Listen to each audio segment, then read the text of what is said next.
कोई जांच एजेंसी नियुक्त हो गई, कौन सी रिपोर्ट है? देखिए, रीट माननीय मुख्यमंत्री जी ने ये कहा था कि हम लोग 2 अगस्त को रीट की एग्जाम करवाएंगे। उसके बाद में जब हम तैयारी कर रहे थे तो ये बात ध्यान में आई कि 5 अगस्त को हमारी पहले की एक रीट है, उसकी वैलिडिटी समाप्त हो रही है। चूंकि जिस दिन एग्जाम की जाती है उस दिन वैलिडिटी मानी जाती है, तो 3 दिन में मैं समझता हूं फिर रिजल्ट आता, उससे पहले उसकी वैलिडिटी खत्म हो जाती। तो हमने इस डेट को आगे खिसका करके 2 सितंबर किया। हमने जितनी मीटिंगें करनी थी कर ली, लेकिन इसमें जो इश्यू है, एक तो एनसीटी ने हमें एक गाइडलाइन दी है कि कॉमर्स के विद्यार्थियों को इसमें शामिल करना है।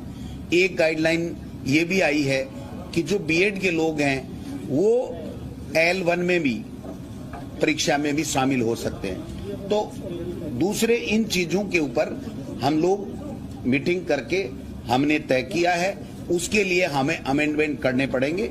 और वो अमेंडमेंट, चूंकि ये भर्ती पंचायती राज की भर्ती है, तो निश्चित रूप से पंचायती राज के साथ में बैठक करके इसके ऊपर निर्णय लिया जाता।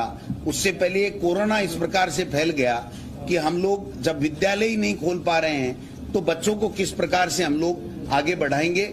लेकिन फिर भी मैं आपको बताना चाहता हूं कि रीट के लिए जो मीटिंगें सरकारी स्तर पर करनी थी, जिस प्रकार के निर्णय लेने थे, वो तकरीबन हमने ले लिए हैं। अब जो अमेंडमेंट का काम है, वो अमेंडमेंट का काम माननीय मुख्यमंत्री जी से जो अप्रूवल के बाद में उस अमेंडमेंट के लिए हमको आगे जाना है। और जो ही ये सारी प्रक्रिया पूरी हो जाएगी तो रीट की भर्ती के लिए ऐलान किया जाएगा और एग्जाम करा करके और नए शिक्षित बेरोजगारों को टीचर बनने का अवसर प्रदान हमारी सरकार के द्वारा किया जाएगा। एजेंसी तय होगी या कौन करवाएगा?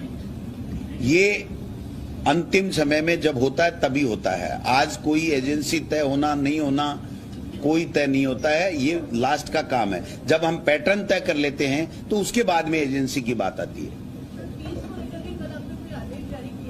जी, निश्चित रूप से एक तरीके से जब से कोरोना संक्रमण हमारे यहाँ आया है तब से लेकर के माननीय मुख्यमंत्री अशोक गहलोत जी बराबर नजर गड़ाए हुए हैं हर वर्ग को किस तरीके से